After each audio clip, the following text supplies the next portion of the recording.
मेरू में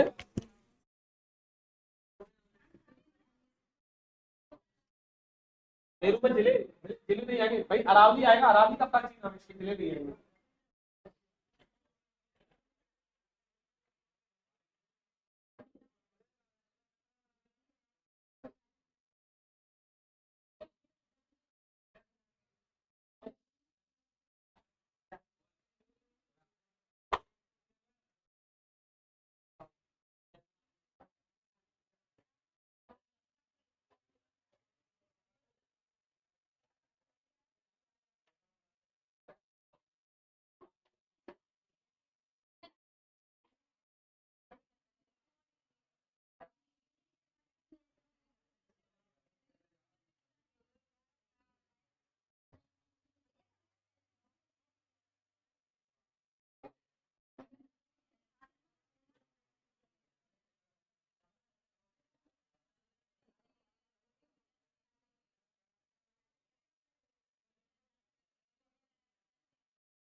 क्या चल रहा है भाई अपना?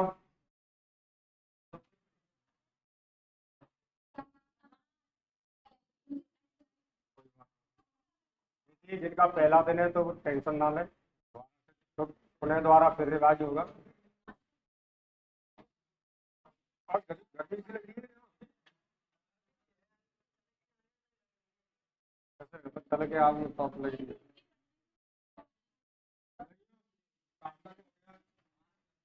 हाँ, ये समाज का टॉपिक शुरू होगा।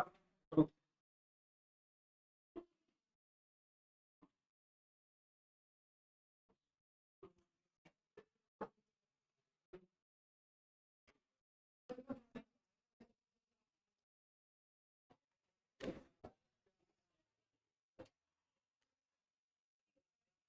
पंखा जंग होना चाहिए, लाइट बंद होनी चाहिए।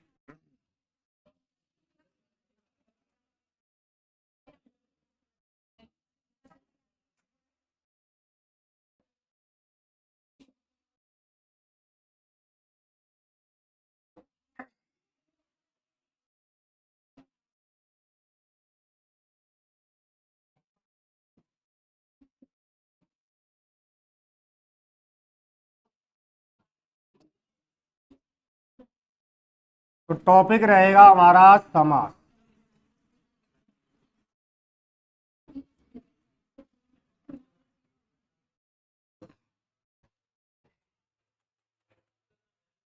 तो ध्यान देंगे भाई कि समास होता क्या है। लाला बात नहीं, समास होता क्या है और समास का शाब्दिक अर्थ क्या होता है।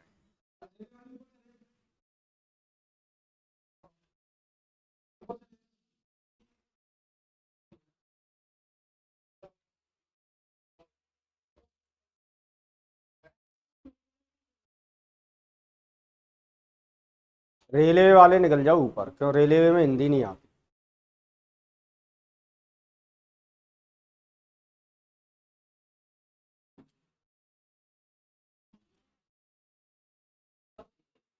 हाँ, तो अब देखें, ध्यान दें।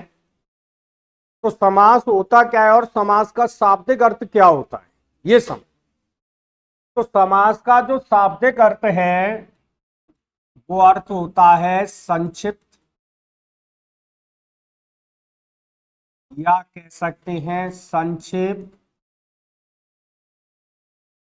या कह सकते हैं संक्षेपीकरण।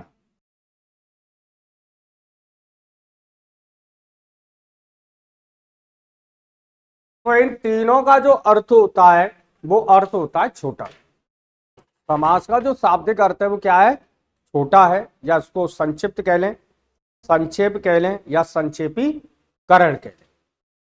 अब जो समास का विलोम होता है, तो समास का विलोम होता है व्यास। तो व्यास का अर्थ होता है विस्तृत, और संधि का विलोम विग्रह होता है।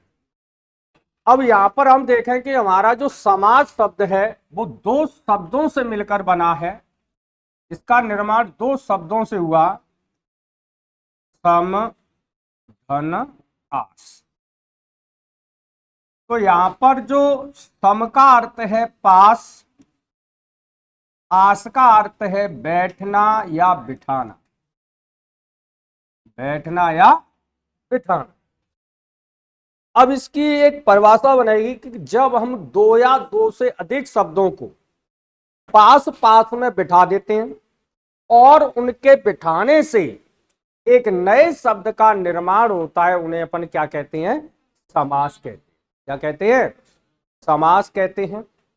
अब यहां पर एक बात निकल के आएगी समास के भेद से, कि समास के भेद कितने हैं, कितने भेद हैं। तो अगर हमसे डायरेक्ट पूछा जाता है कि समास के भेद कितने हैं, तो 6। अगर इसमें एक शब्द जोड़ दिया जाए पद, और पूछा जाए कि पद के आधार पर समास के कितने भेद हैं, तो उसका आंसर देंगे 4। तो अभी मैं इसको उठाऊंगा तो इतना नोट करा दूं, तो फिर चलेंगे भेद। तो टॉपिक डाल लो समास, लिख लो, सभी लोग लिख लो।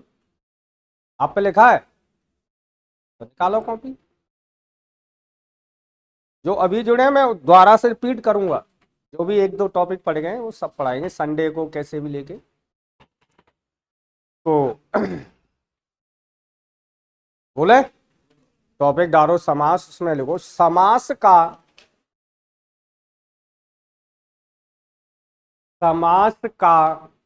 शाब्दिक अर्थ है, समास का शाब्दिक अर्थ है, शाब्दिक अर्थ है संक्षिप्त, संक्षिप्त, संक्षेप या संक्षेपीकरण। समास का शाब्दिक अर्थ है संक्षिप्त, संक्षेप या संक्षेपीकरण। अगली लाइन, समास का विलोम व्यास है, समास का विलोम व्यास है।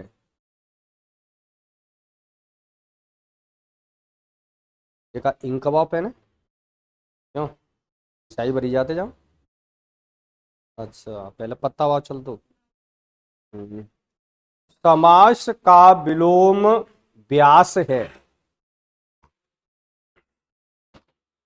अगली लाइन, अब लिखेंगे समास की परिभाषा, परिभाषा लिखेंगे।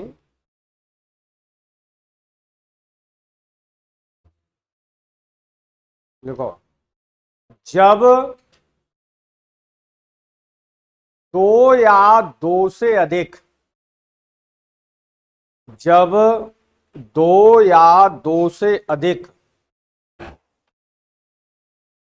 दो या दो से अधिक शब्दों के परस्पर मेल से,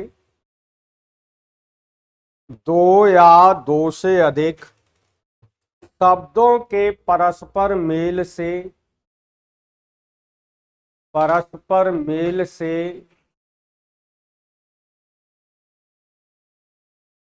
नया सामासिक पद, सामासिक पद कहते हैं समास का पद, क्योंकि सामासिक शब्द समास धन इक से बना है, इक प्रत्यय से जोड़ के, जब आगे चल के प्रत्यय पढ़ेंगे। नया सामासिक पद बनाने की प्रक्रिया को, लाली लिख ले, नया सामासिक पद बनाने की प्रक्रिया को समास कहते हैं। नया सामासिक पद बनाने की प्रक्रिया को समास कहते हैं, समास कहते हैं। तो देखिए समास का जो शाब्दिक अर्थ होगा, यहां से क्वेश्चन कई बार आया है, तो इन तीनों शब्दों को आप ध्यान में रखेंगे, संक्षेप या संक्षिप्त या संक्षेपीकरण। समास का जो विलोम होता है, समास का विलोम क्या है, व्यास है, और संधि का विलोम क्या है, विग्रह है। ठीक है, और समास में जो मेल होता है शब्दों का, शब्द का नहीं, शब्दों को, मैं शब्द का बहुवचन बना के बोल रहा हूं, एक बात ध्यान रखना, किसी भी एक शब्द में कोई समास नहीं होगा। एक शब्द में संधि हो सकती है, बल्कि समास नहीं हो सकता। ठीक है, तो समास में मेल शब्दों का होगा और संधि में मेल वर्णों का होगा। कभी यार पूछ लिया जाता है कि संधि और समास में अंतर क्या होता है, तो संधि में तो मेल वर्णों का होता है और समास में मेल शब्दों का होता है। अब इसके बाद अपन बात करेंगे समास के भेद। अभी लिखना मत, समझ। तो समास के भेद की बात करें, डायरेक्ट हमसे पूछा जाए कि समास के कितने भेद हैं, तो उसका आंसर अपन 6 देंगे। कितना आंसर देंगे, 6। लेकिन इसमें एक शब्द जोड़ दिया जाता है पद, और आपसे पूछा जाता है कि पद के आधार पर समास के कितने भेद हैं। तो पद के आधार पर पूछेगा तो उसका आंसर अपन कितना देंगे, 4 देंगे। तो पद के आधार पर समास के कितने भेद हुए, 4 भेद हुए। अब देखेंगे 4 भेद कौन से होते हैं। 4 भेद कौन से हैं, इसमें पहला भेद लेते हैं अपन प्रथम पद प्रधान। और प्रथम पद प्रधान जो हमारा समास है वो समास है अव्ययी भाव।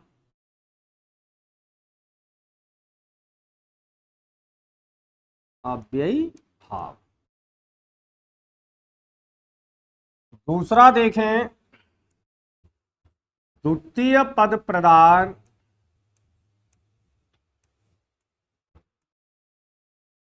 और द्वितीय पद के लिए एक शब्द आ जाता है उत्तर पद, और द्वितीय पद को कहते हैं दूसरा पद। ये जो समास है तत्पुरुष समास। बीएसटीसी में एक बार क्वेश्चन आ चुका है यहां से कि ऐसा कौन सा समास है जिसका दूसरा पद प्रधान होता है, वो तत्पुरुष समास। तीसरा देखें, दोनों पद प्रधान, वो दोनों पद प्रधान जो समास है जिसको कहते हैं उभय पद।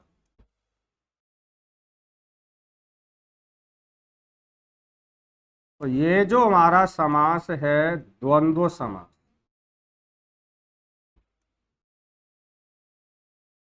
कौन सा है? द्वंद्व समास। चौथा देखें,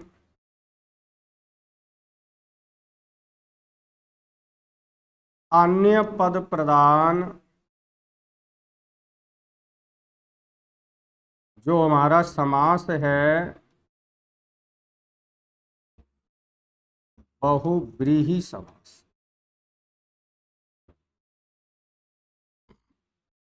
अब देखिए इसमें बचे हमारे दो समास। एक तो बच रहा हमारा कौन सा? कर्मधार।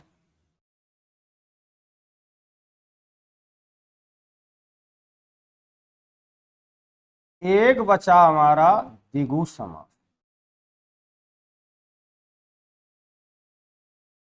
तो कर्मधारय और द्विगु समास में दूसरा पद प्रधान होता है, और दूसरा पद प्रधान होने के कारण यहां पर हम 6 समासों का क्या करेंगे? अध्ययन करें। लेकिन हमें डायरेक्ट पूछा जाए कि समास के कितने भेद हैं तो आंसर 6 देना है। पद शब्द जोड़ के दे दे कि पद के आधार पर समास के कितने भेद हैं तो आंसर 4 देना है। अब अपन ये देखते हैं कि ये पद प्रधान होता क्या है, पद प्रधान है क्या, ये देखें। जैसे हम कर्मधार पढ़ेंगे तो कर्मधार में पढ़ेंगे, कर्मधार में विशेषण और विशेष पदों का प्रयोग होता है। तो हम विशेषण किसे कहते हैं? कि जिन शब्दों से विशेषता बताई जाती है। और विशेष किसे कहते हैं? जिसकी विशेषता बताई। जैसे कोई विशेषता मेरी बताई और जिस शब्द से बता रहा है तो वो तो विशेषण है, और किसकी बताई जा रही है? मेरी, तो मैं क्या होऊंगा? विशेष हूं। तो अब जैसे कर्मधार और द्विगु में अपन कर्मधार में देखेंगे विशेषण और विशेष पद। जैसे हमने एक उदाहरण ले लिया, जैसे कृष्ण मृग। तो यहां पर आप देखें तो कृष्ण तो पहला पद है, मृग दूसरा पद है।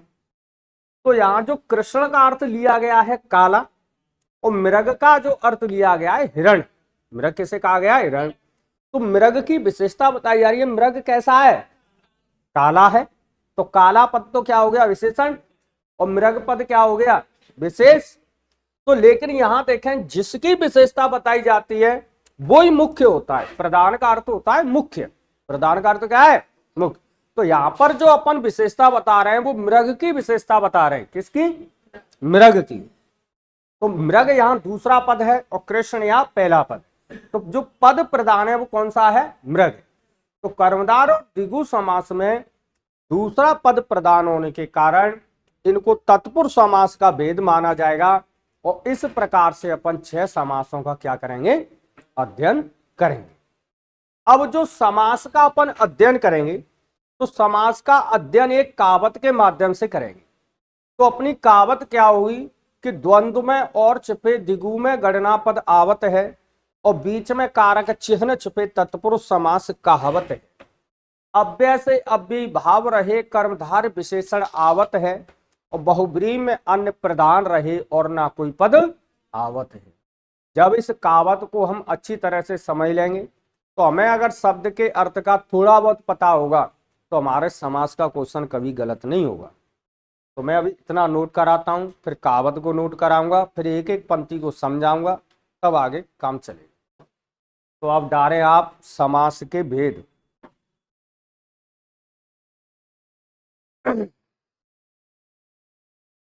समास के भेद।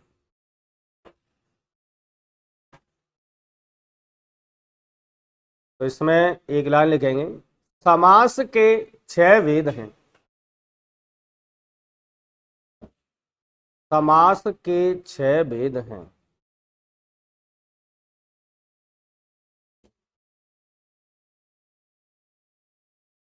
समास के 6 भेद हैं। लेकिन लेकिन लेकिन पद के आधार पर, पद के आधार पर, पद के आधार पर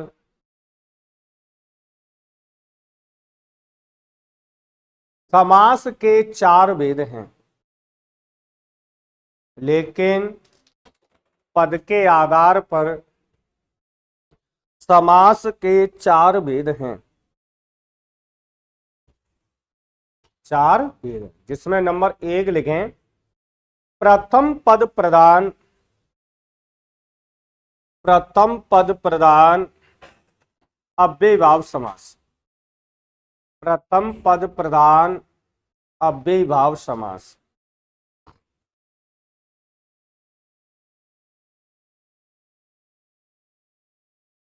द्वितीय पद प्रधान, और कोष्ठक में लिख लेना उत्तर पद।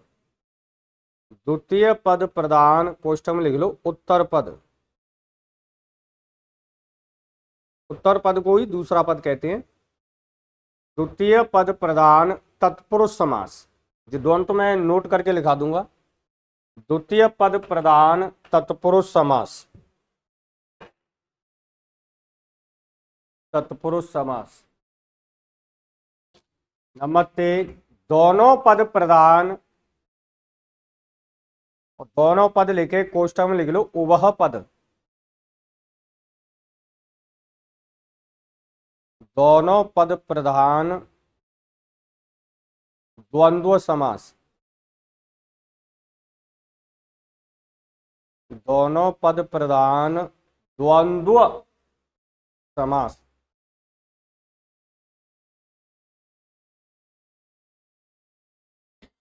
द्वंद्व समास। नंबर 4, अन्य पद प्रधान, अन्य पद प्रधान बहुव्रीहि समास। अन्य पद प्रधान बहुव्रीहि समास।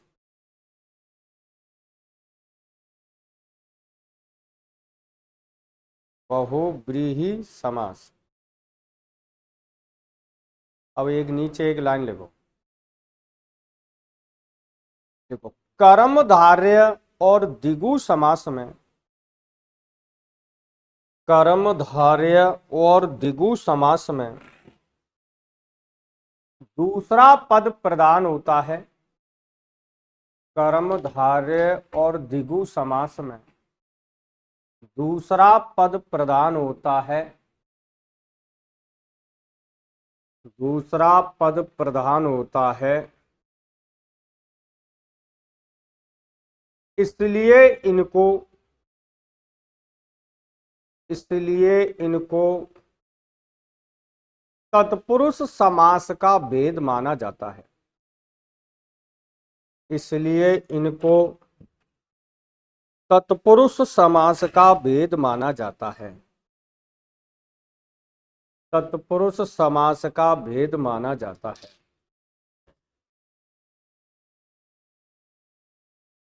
भेद माना जाता है। इस प्रकार से हम, इस प्रकार से हम 6 समासों का अध्ययन करते हैं। इस प्रकार से हम 6 समासों का अध्ययन करते हैं। 6 समासों का अध्ययन करती है।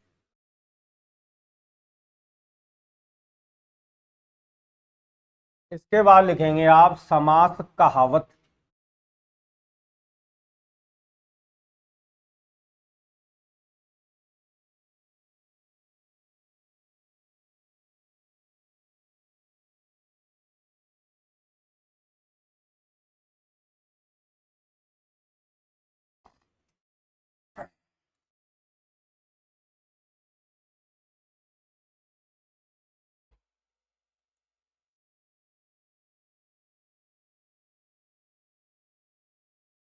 द्वंद्व में और छिपे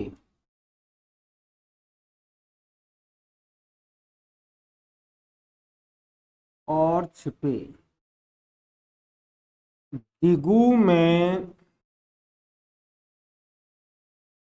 दिगु में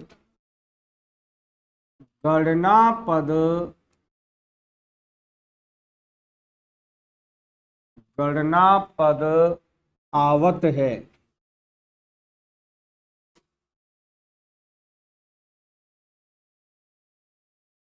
गणना पद आवत है।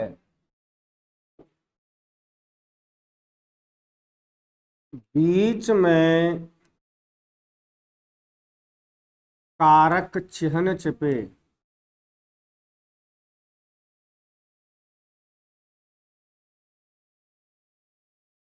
चिन्ह छिपे तत्पुरुष समास कहावत है।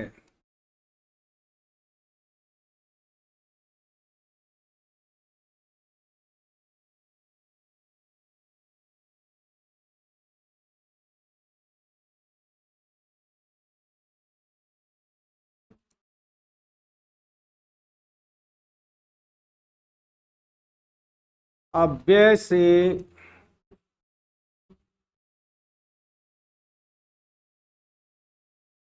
अव्ययी भाव रहे।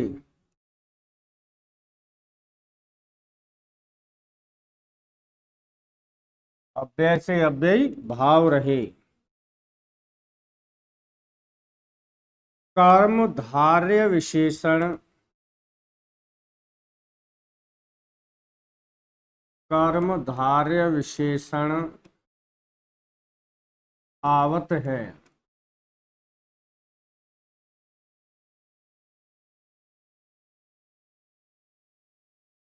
बहुब्रीहि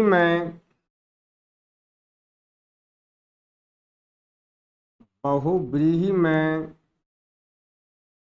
अन्य प्रधान रहे।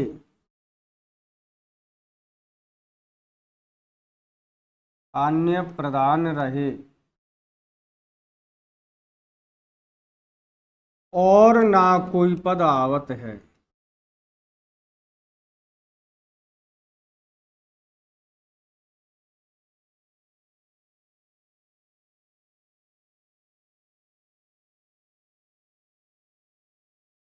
पद आवत तो समास कहावत डाल के पहले इन 4 लाइनों को लिखें आप, तब मैं एक एक करके समझ।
लिख गई भाई, लिख गई।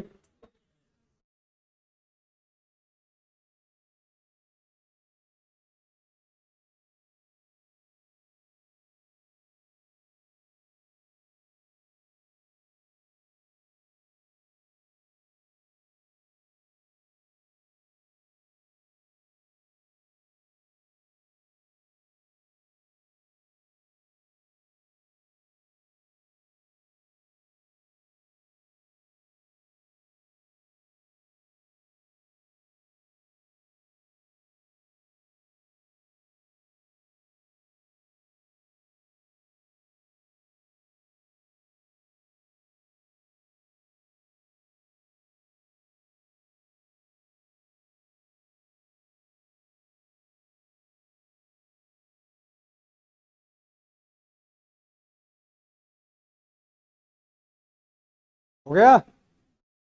अब यहां देखेंगे, अब समझेंगे एक एक लाइन। कितना रह गया लाला? हो गया। हैं?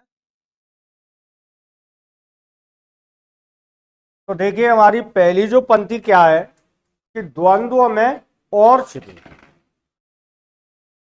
तो अब हम इसी कहावत के माध्यम से समास देखेंगे, द्वंद्व समास।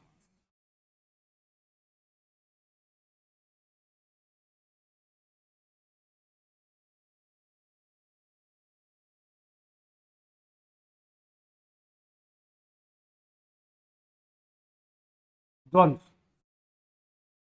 तो द्वंद्व समास होता क्या है ये पद प्रधान में हमने लिखा है कि इस समास में दोनों पद प्रधान होते हैं। तो प्रधान का मतलब होता है मुख्य।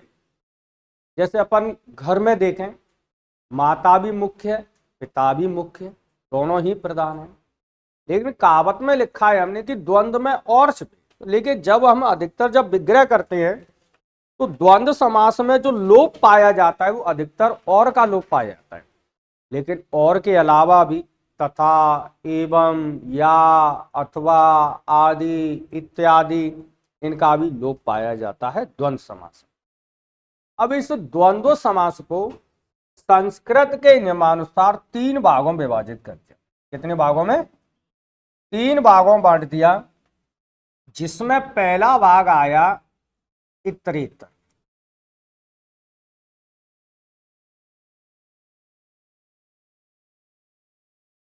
दूसरा भाग लिया समाहार।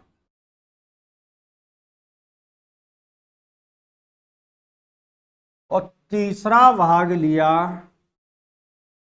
वैकल्पिक।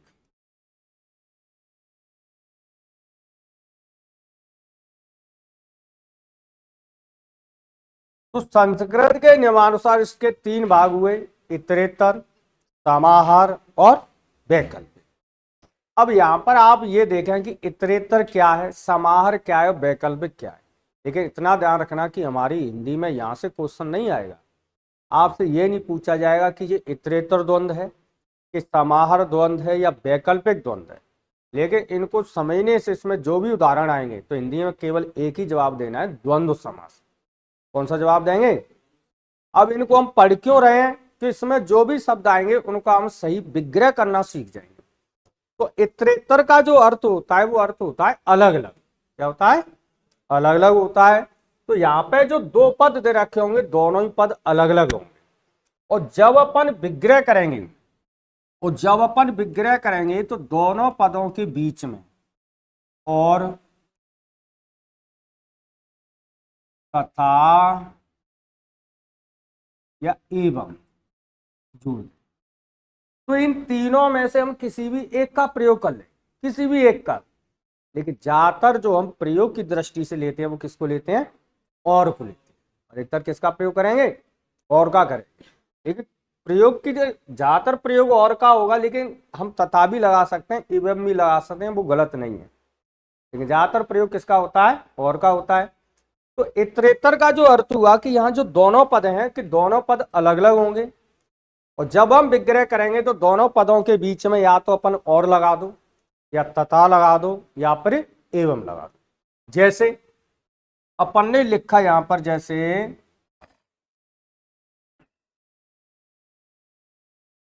जैसे अपन ने लिखा यहां सीताराम, सीताराम। अब इस सीताराम का हम विग्रह करें, सीता और राम भी कह सकते हैं। भाई सीता एक अलग पद है, राम एक अलग पद है, ना तो सीता राम हो सकती है ना राम सीता हो सकता है। क्यों?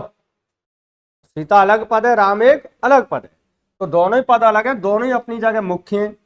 तो जब इसका हम विग्रह करें तो सीता और राम,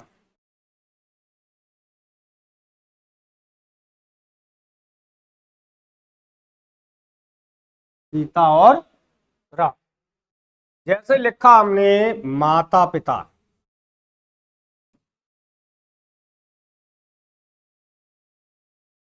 तो हम जब विग्रह करेंगे तो माता और पिता,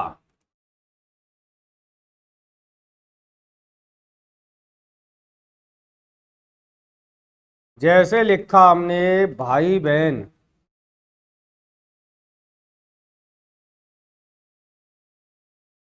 तो हम विग्रह करेंगे भाई और बहन।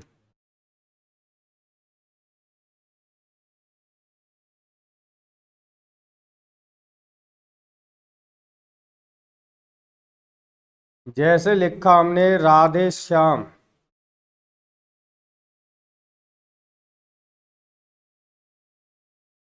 तो हम विग्रह करेंगे राधा और श्याम, राधे श्याम नहीं कहेंगे, राधा और श्याम।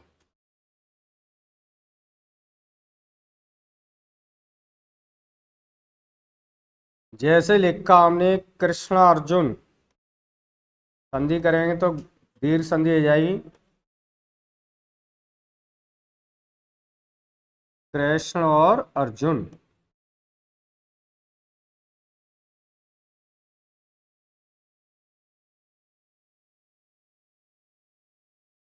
कृष्ण और अर्जुन। जैसे लिखा हमने दाल रोटी, तो जब हम विग्रह करेंगे दाल और रोटी।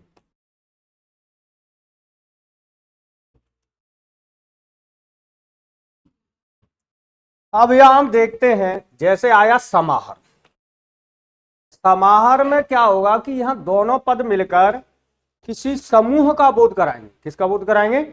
समूह का। और जब हम विग्रह करेंगे तो दोनों पदों के बाद में अपन आदि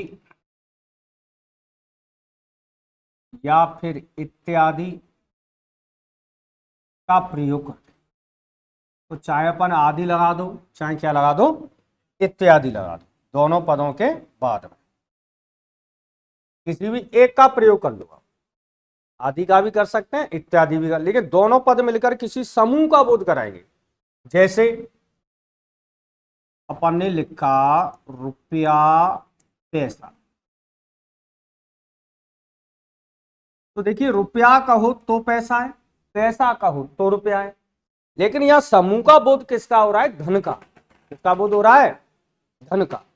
तो जब हम विग्रह करेंगे तो दोनों पदों के बाद में या तो आदि या इत्यादि का प्रयोग, तो हम विग्रह कर देंगे रुपया पैसा आदि। जैसे लिखा हमने यहां पर खाना पीना, खाना पीना। अब आप कहेंगे गुरुजी खाना पीना का विग्रह हम खाना और पीना नहीं कर सकते क्या? भाई खाना पीना जो संपूर्ण बोध करा रहा है भोजन का, तो आप कहेंगे कि भोजन का बोध तो दाल रोटी भी करा रहा है, लेकिन वहां पर पकवान के नाम है।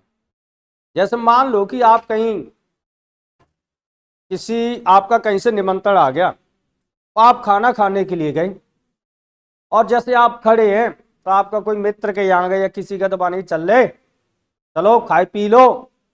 तो खाए पी लो का मतलब क्या हुआ कि जो आपको खाने को मिलेगा उसको खाओगे, जो पीने को मिलेगा उसको पियोगे, ये तो होगा। तो खाना पीना आदि हो गया। और तुमसे पूछे का लोगे, तो कोई तो कह रहा हो यार हम तो दाल ले, वो तो नहीं तो मैं तो पनीर ले, तो वहां उसके क्या है? अलग अलग नाम। तो यहाँ संपूर्ण बोध किसका है? भोजन का बोध। मान लो कि हम आपको कहीं घुमाने ले गए, और सुबह 5 बजे का ले गया मैं और दोपहर के 2 बज गए, तब तक पानी तक ना मिलो। और तुम कहाँ गए गुरुजी, जा गाड़ी है कि तुम रुकवाए दियो। अरे कछू कहूँ बलूं खोका मिल जाए तो खोका पे कछू तो मिल जाए, टेढ़े मेढ़े जो कछू मिले तो कछू खाए पी लेंगे। तो खाए पी लेंगे का मतलब क्या हो गया, खाना पीना आदि हो गया, जो कछू मिलेगा वो। तो यहां विग्रह करेंगे खाना पीना आदि।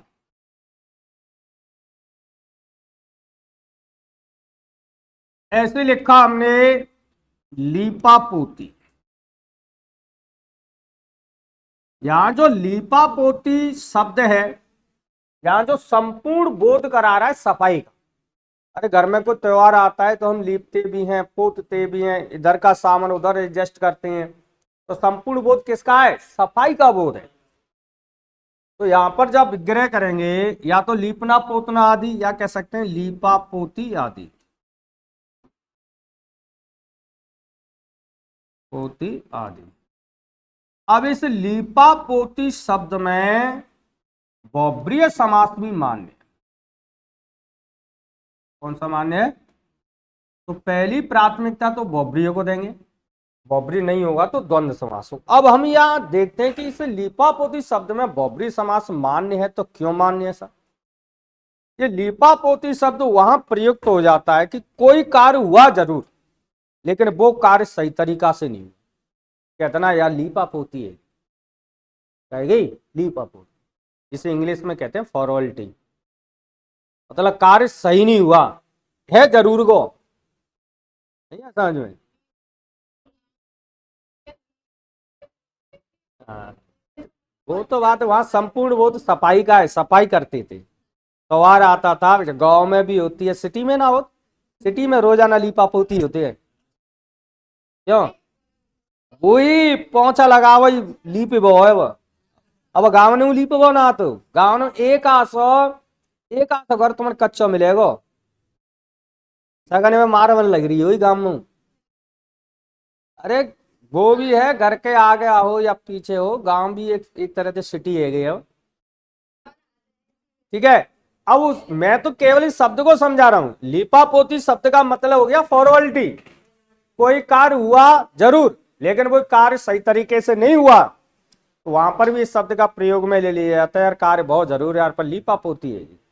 जैसे मान लो कि आपकी परीक्षा नजदीक आ जाती है और मैं 10 दिन या 20 दिन के लिए छुट्टी पर चला गया। अब परीक्षा नजदीक है तो आपने मैनेजमेंट से, मैं 20 दिन बाद नहीं लौटा तो आप मैनेजमेंट से कहोगे, महाराज सर से कहोगे गुरुजी हमारी हिंदी करवाओ, और गुरुजी ने टीचर लगाया, वो आपके मन नहीं भाया, और मन नहीं भाया तो आप और फिर ताने देने लगे, नहीं सर हमारी हिंदी करवाओ। तो महाराज सर ने कहा क्या चल रहा है टॉपिक, समास। जैसे मेरे किसी और बैच में समास हो गया तो उन्होंने भाई फोटो कॉपी करवाई, जीरोस करवाई, यहाँ रख लो समास, लिखो लीपा पोती, और क्वेश्चन डालिए बबरी। तो बाले ने पूछा गुरु बबरी कैसा, लिख ले बबरी होगो।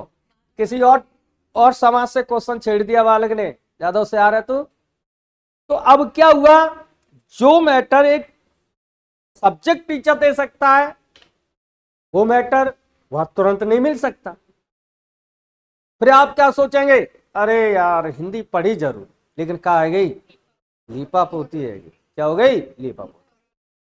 जैसे मान लो कि किसी महिला ने कभी बाजरे की रोटी नहीं बनाई, मान लो कि मेरी वाइफ है और मेरी वाइफ ने बाजरे की रोटी नहीं बनाई, वापस नहीं आता बनाना। अब क्या हुआ कि गांव से दूध आ गया, एक दिन सर्दी का टाइम रहे, जनवरी या दिसंबर का महीना, पापा जी आए तो गांव से दूध ले आए 2-2.5 लीटर की बोतल। मैंने आज तो यार बाजरे की रोटी दूध और मीड़ का खाऊंगा। अब मैंने अपनी मैडम से कहा देख बाजरे की रोटी बना, किसके बना, बनाने की हम पे नहीं आवे, मैंने की खा बनानी पड़ेगी तभी मैं खाऊंगा रोटी। अब उसने पड़ोसन से पूछा, उस विधि को पूछा कि बाजरे रोटी कैसे बने, पूछी, उसने कोशिश की, रोटी बनाई जरूर, कैसी रोटी बनाई कि जो रोजाना बना रही, जो औरत रोजाना बना रही है बाजरे रोटी, एक ढकूला भर के बना रही है, क्या ऐसी बन जाएंगी, लेकिन बनी जरूर लेकिन सही तरीका से नहीं। तो वहां भी क्या हो गई, लीपा पोती हो गई। आया समझ में। तो इसलिए लीपापोती शब्द में आप पहली प्राथमिकता बहुब्रीहि समास को देंगे, और बहुब्रीहि समास नहीं होगा विकल्प में तो कौन सा करेंगे, द्वंद्व समास राइट करेंगे।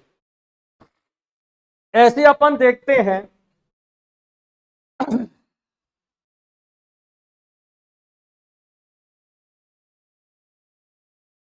ऐसे लिखा हमने भूत प्रेत। देखिए किसी के परिवार से कोई व्यक्ति गुजर जाता है तो उस परिवार के लिए वो प्रेत या औत होता है, लेकिन पड़ोसी के लिए क्या होगा, भूत ही होगा। हम भाई होली दीपावली अपने जो पूर्वज हैं वो गुजर गए हैं, ठीक है, तो उनका स्मरण करते हैं, तो हमारे लिए तो क्या है, वो देवता हैं, लेकिन अन्य के लिए भूत है। तो यहां पर जब हम विग्रह करेंगे भूत प्रेत आदि, शरीर के अंग से संबंधित कोई भी उदाहरण आ जाए वहां संपूर्ण शरीर का बोध होता है, तो वहां भी विग्रह हम आदि या इत्यादि लगा के करेंगे।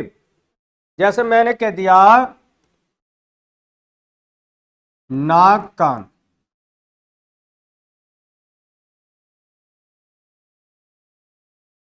तो नाक कान आदि लगा दो, या एक आशय में इत्यादि लगा देते हैं, इत्यादि।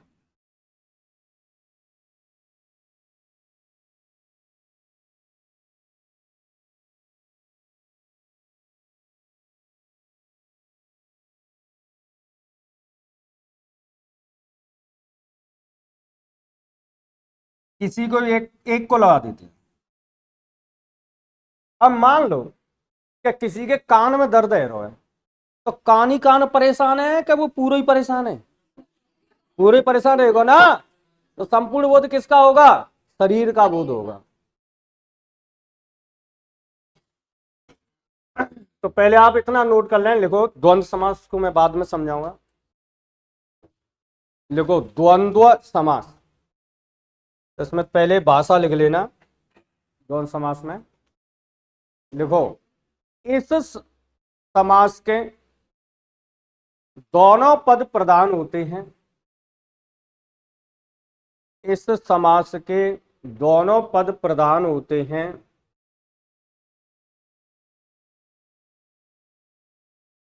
दोनों पद प्रधान होते हैं। इस समास के तीन भेद होते हैं,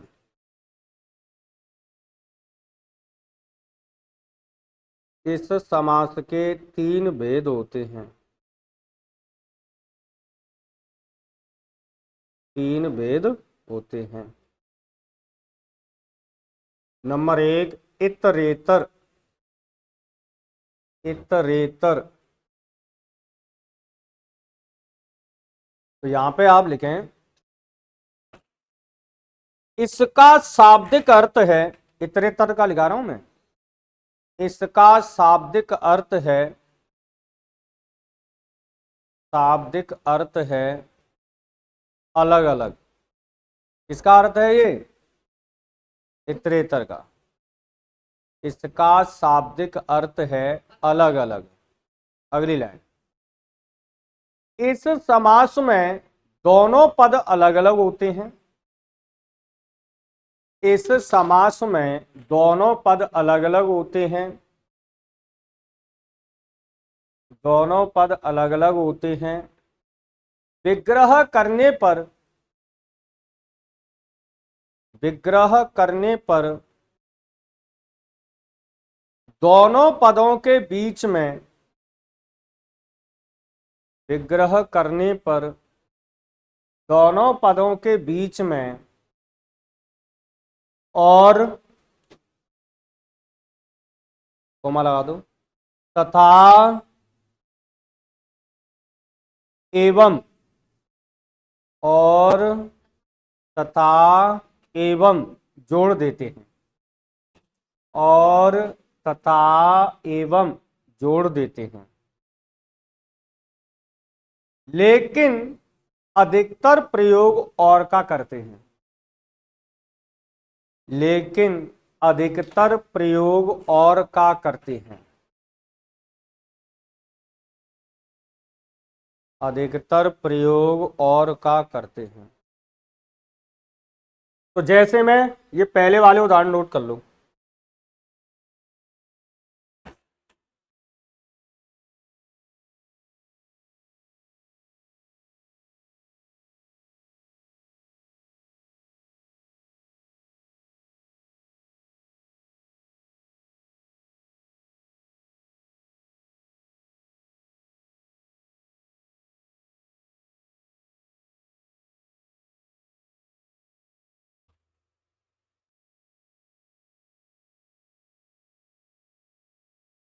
पहले वाले लिख लो उधर।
हाँ यही लिखने, लिख गए ये पहले वाले।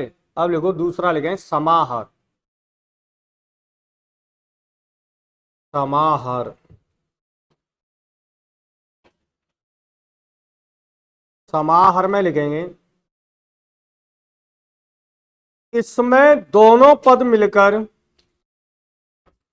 इसमें दोनों पद मिलकर किसी समूह का बोध कराते हैं। दोनों पद मिलकर किसी समूह का बोध कराते हैं। किसी समूह का बोध कराते हैं। विग्रह करने पर, विग्रह करने पर दोनों पदों के बाद में, दोनों पदों के बाद में आदि, आदि या इत्यादि जोड़ देते हैं। दोनों पदों के बाद में आदि या इत्यादि जोड़ देते हैं। जैसे मैं ये लिख लूं दूसरे वाले।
ठीक है, आज के लिए इतना ही काफ़ी है, बाकी बातें कल करें।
लेकिन उस